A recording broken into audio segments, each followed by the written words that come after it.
Hi everyone, welcome to our special IVF awareness segment show. And ఇవాళ మనతో ఒక special guest ఉన్నారు. ఎంతో మంది ఇండివిజువల్స్ అండ్ కపుల్స్ కి పేరెంట్స్ అయ్యేందుకు వాళ్ళ జర్నీలో ఒక డాక్టర్ గా తన హెల్ప్ అండ్ సపోర్ట్ అందిస్తూ తన లైఫ్ డెడికేట్ చేస్తూ వస్తున్న fertility specialist and in vitro fertilization field లో ఎక్స్పర్ట్ తణుకులోని సుధా ఐవీఎఫ్ సెంటర్ నుంచి ప్రముఖ గైనకాలజిస్ట్ డాక్టర్ కె ప్రశాంతి గారు మనతోనే ఉన్నారు. డాక్టర్ గారు నమస్తే and welcome to the show. For giving me an opportunity to discuss some of the practical points that we do in our Sudha Fertility Center, Tanuku. We have been into this past 11 years doing exclusively ICSI, and we have set up all the lab, everything, and Yeah, thank you so much for joining today's session, madam. This special IVF awareness show. And ivalti show lo mana Dr. K. Prashanti garu mantoni IVF ki sambandhinchina enno doubts ni and enno vishayaలని manto share chesukobothunnaru. And if you are ready, madam, doctor, we'll move to the questions. Yes, అండి. వెళ్ళిపోదామండి. Yeah first question ఏంటి అంటే infertility అంటే ఏంటి madam, and ఇది couples లో ఎంత common గా ఉంటుందంట డాక్టర్ గారు? అదేండి, ఇన్ఫర్టిలిటీ అంటే ఒక కపుల్ మ్యారేజ్ అయిన ఒక సంవత్సరం కలిసి ఉండి without using any barrier methods or OC pills అంటే గర్భ నిరోధక మందులు కానీ అలా ఏమీ వాడకుండా ఒక సంవత్సరం కలిసి ఉండి కూడా ఇంకా పిల్లలు కలగకపోతే అప్పుడు మనం వాళ్ళకి కొంచెం ఇన్ఫర్టిలిటీ ఉన్నట్టు చూసుకోవాలి. దీంట్లో మళ్ళీ మనం లేడీస్ వాళ్ళ ఏజ్ కూడా చూసుకోవాలి. 30-35 అబోవ్ వాళ్ళైతే కొంచెం ముందే చూపించుకుంటే బెటర్ అండి. ఇన్ఫర్టిలిటీ అనేది మనకి ఆల్మోస్ట్ 12% వరకు ప్రెవలెంట్ గా ఉందండి. ఇది వరకు మీద ఇప్పుడు కొంచెం ఎక్కువగా ఉంది. Okay ma'am, thank you so much. And men and women లో ఈ ఇన్ఫర్టిలిటీకి ప్రైమరీ కాజెస్ ఏంటంటారు? అలానే ఎలాంటి ట్రీట్మెంట్ ఇలాంటి వాళ్ళకి ఆప్షన్స్ అందుబాటులో ఉన్నాయి మ్యామ్? అదేండి, మెన్ అండ్ ఉమెన్ లో ఇప్పుడు మెయిన్ గా అండి లైఫ్ స్టైల్ చేంజెస్ వచ్చినాయండి చాలా వరకు. అలాగే మన ఎన్విరాన్మెంటల్ పొల్యూషన్ అని కూడా ఇదివరకు మీద బాగా పెరిగినాయి. సో వీటి వల్ల ఒకటి మేజర్ కాజ్ అండి. లైక్ పిల్లలు చిన్నప్పటి నుంచి కూడాను కొంచెం వెస్ట్రన్ డైట్, లైక్ ఎక్కువ సెడెంటరీ లైఫ్ స్టైల్ ఉండడం వల్ల పాలిసిస్టిక్ ఓవేరియన్ డిసీజ్ అలాంటివి లేడీస్ లోను, అలాగే ఎండోమెట్రియోసిస్, ట్యూబల్ ఫ్యాక్టర్స్, అలాగే మగవాళ్ళల్లో డయాబెటీస్ అనేది చాలా కామన్ గా అయిపోయిందండి. లైక్ ఎర్లీ ఏజ్ లోనే 20-25 ఇయర్స్ కే డయాబెటీస్ ఒకటి వస్తుంది. అది స్పర్మ్ కౌంట్ ని, ఆక్సిడేటివ్ స్ట్రెస్ పెరగడం వల్ల చాలా కూడా కౌంట్ ని తగ్గించడం కానీ, మార్ఫాలజీ చేంజెస్ కానీ ఇలాంటి మార్పులు చాలా వస్తున్నాయండి. సో ఇవి మన సైంటిఫిక్ గా వెళ్తే చాలా కారణాలు ఉంటాయి. బట్ ఇన్ జనరల్ గా ఎందుకు మనకి పెరుగుతుంది అంటే ఇవి మేజర్ రీజన్స్ అండి. రెండోది ఏంటంటే ఇదివరకు కొంచెం ఎర్లీ మ్యారేజెస్ ఉండేవి. ఇప్పుడు అమ్మాయిలందరూ కూడా బాగా చదువుకుని ఉద్యోగాలు సంపాదించుకుని ఇండిపెండెంట్ అయిన తర్వాత మ్యారేజ్ చేసుకుని పిల్లల్ని ప్లాన్ చేసుకుందాం అనుకుంటున్నారు. అది that's a good thing actually. But ఈ క్రమంలో ఏమవుతుందంటే ఫర్టిలిటీ ఫ్యాక్టర్ అనేది ఒకటి మర్చిపోతున్నారు. అంటే సైమల్టేనియస్ గా కాకుండా ఒకటి అయ్యాక ఒకటి వెళ్దాము అనుకోవడం వల్ల వీళ్ళు ప్లాన్ చేసుకునేసరికి 28-30 ఇయర్స్ ఆ టైంలో ప్లాన్ చేసుకున్నప్పుడు ముందుగానే వీళ్ళకి పీసీఓడి కానీ ఎండోమెట్రియోసిస్ లాంటి ప్రాబ్లమ్స్ ఏదైనా ఉంటే ఇది ఫర్దర్ ఇంకా కూడా ప్రాబ్లం ఎక్కువ అయిపోతుందండి. అదొకటి. దెన్ మగవాళ్ళలో స్పర్మ్ కౌంట్ తక్కువ ఉండడము, అలాగే మొటిలిటీ తక్కువ ఉండడము, స్పర్మ్ మార్ఫాలజీలో చేంజెస్, సైకోసోషల్ ఫ్యాక్టర్స్ ఎక్కువ అయిపోతున్నాయండి. స్ట్రెస్ లెవెల్స్ కూడా ఎక్కువ అయిపోతున్నాయి. ఫర్ ఎగ్జాంపుల్ మనం ఒక సిటీలో ఒక సార్ట్ ఆఫ్ స్పెక్ట్రమ్ చూస్తాము, విలేజెస్ లో ఒక సార్ట్ ఆఫ్ స్పెక్ట్రమ్ చూస్తాం. సిటీస్ లో ఏమవుతుందంటే ఇద్దరు హస్బెండ్ అండ్ వైఫ్ ఇద్దరు వర్కింగ్, వాళ్ళ స్ట్రెస్ లెవెల్స్ ఎక్కువ. ఒక్కోసారి వీళ్ళ టైమింగ్స్ కూడా ఒకళ్ళు నైట్ షిఫ్ట్ చేయొచ్చు, ఒకళ్ళు మార్నింగ్ షిఫ్ట్ చేసుకోవచ్చు. వీళ్ళు కలిసి ఉండే టైం కూడా తక్కువ ఉంటుంది. సో అదర్ ప్రయారిటీస్ ఇంప్రూవ్ ఎక్కువ అయిపోయి ఇది వెనక సీట్ తీసుకుంటుంది. By the time they realise that they should form a family, some or the other problem is coming out. అదేండి. Yeah, madam, thank you. And simple terms lo, as we are into the session today, IVF awareness segment kabatti ee IVF in vitro fertilization process guరించి చెప్పండి. అలానే ART అంటే ఏంటి doctor గారు? In vitro fertilization అండి. ART అంటే assisted reproductive technology అండి. దీంట్లో ఇట్స్ ఎ వ్యాలిడ్ థింగ్. దీంట్లో మనకి first ovulation induction, follicular study, తర్వాత in vitro fertilization, intracytoplasmic sperm injections. These are the various technological things which come under assisted reproductive technology. And these are nothing but మనం same husband wife gametes వాళ్ళ gametes తీసుకుంటాము, but we are assisting them. అంటే natural గా ఏదో molecular లెవెల్లో చిన్న changes, ఏదో some blocks, some changes వల్ల వాళ్ళకి న్యాచురల్ గా జరగట్లేదు, or it taking more time for them to conceive naturally. అలాంటప్పుడు మనం ఈ టెక్నిక్స్ తో వాళ్ళకి అసిస్ట్ చేస్తున్నాం, వాళ్ళ డ్రీమ్ ఫుల్ఫిల్ అవ్వడానికి వీఆర్ జస్ట్ అసిస్టింగ్ దెమ్ అన్నమాట. సో ఇన్ విట్రో ఫర్టిలైజేషన్ లో ఏంటంటే అండి, లేడీస్ కి కొన్ని ఇంజెక్షన్స్ ఇస్తాం. ఓకే, వాళ్ళకి ఏంటంటే వాళ్ళ ఓరీలో ఫాలికల్స్ డెవలప్ అవడానికి ఇంజెక్షన్స్ ఇస్తాము. ఈ ఫాలికల్స్ లో ఊసైట్స్ ఉంటాయి. వాళ్ళు పీరియడ్స్ వచ్చిన సెకండ్ డే నుంచి ఒక 10 or 11 days depending upon there ovarian response gonadotropin injections ఇచ్చి సప్రెషన్ కూడా చేసి ఆ ఫాలికల్స్ ఒక సైజ్ కి రీచ్ అయ్యాక ఫాలిక్యులర్ ఫ్లూయిడ్ నుంచి ఊసైట్ రిట్రైవల్, ఊసైట్స్ ని బయటికి తీస్తాము. తీసాక హస్బెండ్ స్పర్మ్స్ ని వాటితో ఒక పెటడిష్ లో పెట్టి దాన్ని ఇంక్యుబేటర్ లో కల్చర్ చేస్తాం. దీని ఇన్ విట్రో ఫర్టిలైజేషన్ అంటే సహజంగా ఒక లేడీ సహజంగా ఫెలోపియన్ ట్యూబ్స్, గర్భసంచి పక్కన ఫెలోపియన్ ట్యూబ్స్ అని ఉంటాయండి. ఈ ఫర్టిలైజేషన్ ప్రాసెస్ అనేది ఫెలోపియన్ ట్యూబ్స్ లో జరుగుతుంది. సో అది సమ్ కారణాల వల్ల వాళ్ళకి అది జరగకపోవడం వల్ల వీళ్ళ ఎగ్ మనం బయటికి తీసి హస్బెండ్ స్పర్మ్ తో ఫర్టిలైజ్ చేసి బయట ఎంబ్రియో కల్చర్, బయట ఎంబ్రియో అన్నది బయట తయారు చేసి దాన్ని మళ్ళీ వాళ్ళ గర్భసంచి లోపలికి ప్రవేశపెడతాం అన్నమాట. దీని ఇన్ విట్రో ఫర్టిలైజేషన్ అంటారు. ఇన్ వైవో అంటే బాడీలో జరగాల్సింది జరగకపోవడం వల్ల మనం ఈ ప్రాసెస్ ని బయట తయారు చేస్తాం. ఓకే, దీని మీద ఇంకొక స్టెప్ అడ్వాన్స్ కూడా ఉంది, ఇంట్రాసైటోప్లాస్మిక్ స్పర్మ్ ఇంజెక్షన్. అంటే మేల్ ఫ్యాక్టర్ అంటే కౌంట్ తక్కువ ఉండడం, లేకపోతే మార్ఫాలజీ ప్రాబ్లమ్స్, డిఎన్ఏ ఫ్రాగ్మెంటేషన్ ఇలా ఎక్కువ ఉన్న వాళ్ళకి ఇంట్రాసైటోప్లాస్మిక్ స్పర్మ్ ఇంజెక్షన్ అని కూడా చేస్తాం. ఇక్కడ ఫర్టిలైజేషన్ ఫ్యాక్టర్ కూడా వి ఓవర్కమ్. అంటే ఎగ్ లోకి స్పర్మ్ ని మైక్రో మ్యానిపులేషన్ అనే పద్ధతి ద్వారా ఎగ్ లోకి స్పర్మ్ ని ఇంజెక్ట్ చేస్తామండి. Thank you ma'am. అండ్ ఈ ఐవీఎఫ్ సక్సెస్ రేట్స్ ఎలా ఉంటుంది మ్యామ్, అండ్ ఎలాంటి ఫ్యాక్టర్స్ ఈ సక్సెస్ ఛాన్సెస్ ని ఇన్ఫ్లుయెన్స్ చేస్తుందంటారు? అదేండి, ఐవీఎఫ్ సక్సెస్ రేట్స్ ఇప్పుడు మనకి దెన్ విట్రిఫికేషన్ అది ఇంప్రూవ్ అయిన తర్వాత లాట్ ఆఫ్ టెక్నాలజీ ఇంప్రూవ్మెంట్ అది వచ్చిందండి. అండ్ పీజీటీ ఇవన్నీ రావడం వల్ల ఆల్మోస్ట్ 40 to 50%, ఇంకొన్ని చోట్ల అయితే మనం బ్లాస్టోసిస్ట్ డే 5 ఎంబ్రియో ట్రాన్స్ఫర్ చేయడం వల్ల ఆల్మోస్ట్ 60 to 70% వరకు సక్సెస్ రేట్ ఉంటుందండి. అండ్ ఈ సక్సెస్ అవడానికి ఫ్యాక్టర్స్ ఏంటంటే మెయిన్ ఎగ్ క్వాలిటీ బాగుండాలండి, ఫస్ట్ థింగ్. సెకండ్ థింగ్ ఏంటంటే pre conception fitness of both the husband and wife ఉండాలి.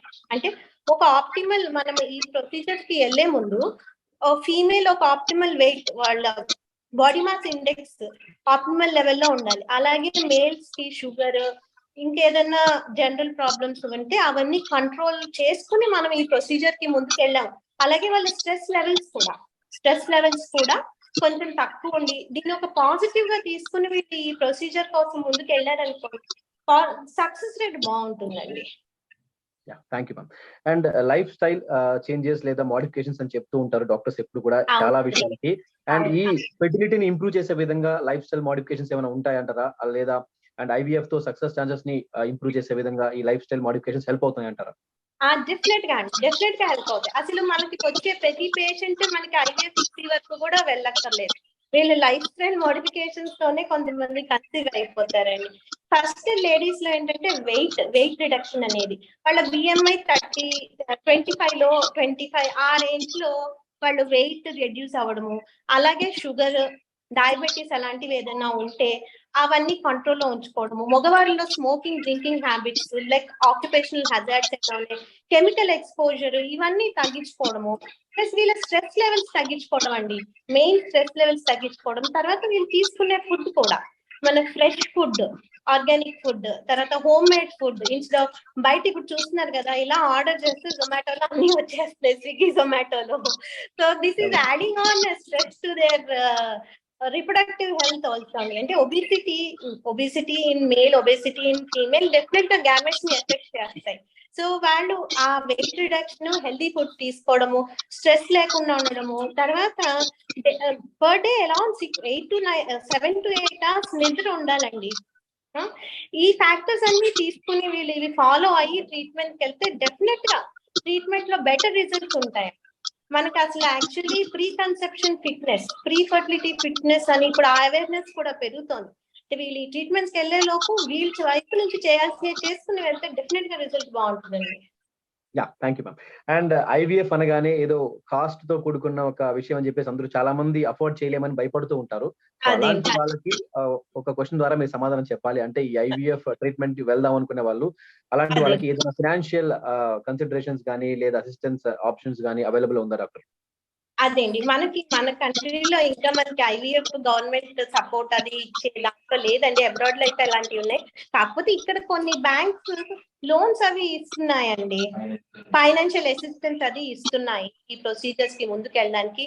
అలాగే మనకి Aarogyasri and employee health scheme లో ఐయుఐ వరకు వాళ్ళకి గవర్నమెంట్ రెన్యూమరేషన్స్ ఇస్తున్నాయండి. Okay ma'am, thank you ma'am. And IVF కాకుండా వేరే ఆల్టర్నేటివ్ ట్రీట్మెంట్ మెథడ్స్ ఏమైనా ఉన్నాయి మేడం ఇలాంటి వాళ్ళకి? యా, డెఫినెట్ గా మీకు ఇందాక చెప్పినట్టే మెయిన్ లైఫ్ స్టైల్ మోడిఫికేషన్ అండి ఆల్టర్నేటివ్ ట్రీట్మెంట్.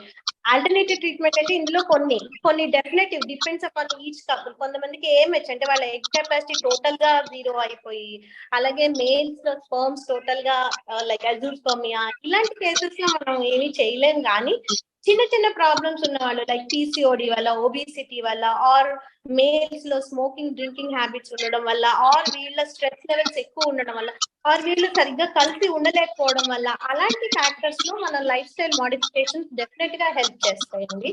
వీళ్ళు healthy diet, stress free life, minimum number of hours పడుకోవడం, ఒక పాజిటివ్ యాటిట్యూడ్ టువర్డ్స్ లైఫ్ ఉండి ఒక పాజిటివ్ లైఫ్ స్టైల్ కి వెళ్తే డెఫినెట్ గా ఇట్ రియలీ హెల్ప్స్ అండి. Some patients we just counsel them. With the counseling only they'll conceive only. So everyone doesn't require ICSI. Only a part of them, and it's really a good technology. And బయట రకరకాల అపోహలు ఉన్నాయి కానీ the correct patient, choosing the right patient who really have some problem which cannot be negotiated through this lifestyle modifications, అలాంటి వాళ్ళకు ఈ treatments వెళ్తే definite గా ట్రీట్మెంట్ సక్సెస్ అవుతుందండి. And it gives them a lot of happiness అండి. And I always feel IVF మనకి ఏంటంటే మన ఇండియన్ కల్చర్ ఏంటి, ఆ family is the important part in Indian culture. ఆ ఫ్యామిలీలో ఒక చైల్డ్, ఒక కపుల్ కి ఒక చైల్డ్ ఉండడం అనేది it gives a very positive impact అండి. And that holds the family together. Yeah ma'am, I too have a good friend from US and తను ఈ మధ్యనే వచ్చాడు అనమాట. అంటే 8 years గా వాళ్ళ పిల్లలు లేరు and they opted this IVF and now they have got a wonderful baby. So happy, వాళ్ళ ఫ్యామిలీ హ్యాపీ అనమాట.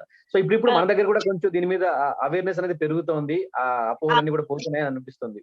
అవునండి, అవునండి, అవును మ్యామ్. అండ్ ఎన్వైరన్మెంటల్ ఫ్యాక్టర్స్ అనేవి ఇన్ఫర్టిలిటీని ఏమైనా ఎఫెక్ట్ చేస్తుందంటారా? సో ఏ విధంగా అది రిలేట్ అవుతుంది? డెఫినెట్లీ అండి. ఎన్విరాన్మెంటల్ ఫ్యాక్టర్స్ అంటే ఇప్పుడు ఫర్ ఎగ్జాంపుల్ మనకి సిటీస్ లో కానీ ఎనీ ప్లేసెస్ లో నెంబర్ ఆఫ్ ఇండస్ట్రీస్, ఫ్యాక్టరీస్ ఎక్కువ ఉన్నప్పుడు ఎయిర్ పొల్యూటెన్స్ ఇంక్రీజ్ అవుతున్నాయి.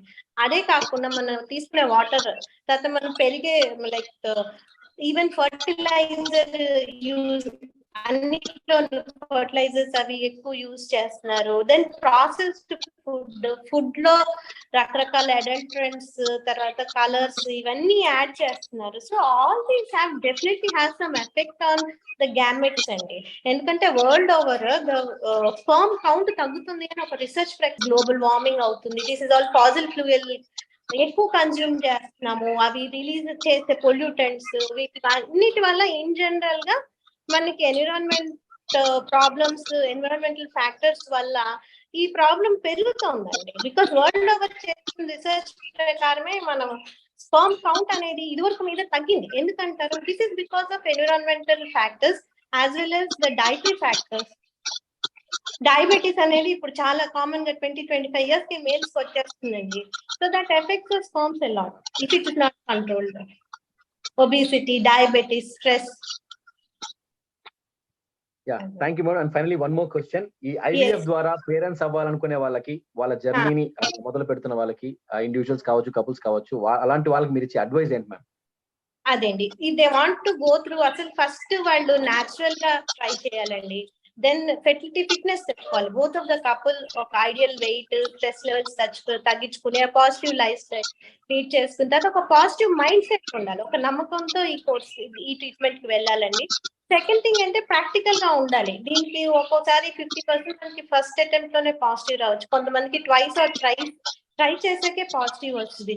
సో వీళ్ళు ఒక పాజిటివ్ మైండ్ సెట్ తో ముందుకెళ్ళి స్ట్రెస్ లెవెల్స్ తీసుకోకుండా ఈ ట్రీట్మెంట్స్ వెళ్తే డెఫినెట్ గా they will enjoy the process and they will get the result అండి.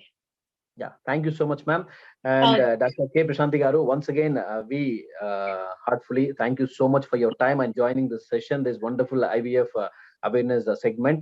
అండ్ మీ ఎక్స్పీరియన్సెస్ కానీ అండ్ ఐవీఎఫ్ గురించి యూస్ఫుల్ ఇన్ఫర్మేషన్ కానీ మన ఆడియన్స్ అందరితో కూడా ఇప్పటిదాకా షేర్ చేసుకున్నారు. సో డెఫినెట్ గా ఎంతో కొంత మన ఆడియన్స్ కి హెల్ప్ అవుతుంది ఈ సెషన్ అని నేను నమ్ముతున్నాను. అండ్ ఎంతో మంది ఇండివిజువల్స్ అండ్ కపుల్స్ కి పేరెంట్స్ గా మారేందుకు వాళ్ళు ట్రై చేస్తున్న తరుణంలో యాజ్ అ డాక్టర్ గా మీరు అందించే సపోర్ట్ అండ్ ఇప్పటిదాకా మీరు చెప్పిన ఎక్స్పీరియన్సెస్ అండ్ డౌట్స్ ఎన్నో క్లియర్ చేశారు. వాటన్నిటికీ కూడా thank you so much and you are really truly inspiring. Thank you ma'am. Thank you so much. Okay, thank you అండి. Thank you for giving me this opportunity. Thank you so much. Yeah, we are honored. And audience, me kuda thank you once again for watching this wonderful session. And remember, miracles happen. And today is all about hope and happiness. And keep smiling, keep believing, and keep spreading the love. Hashtag Start Your Joy. This initiative is brought to you by Bharat Serums and Vaccines.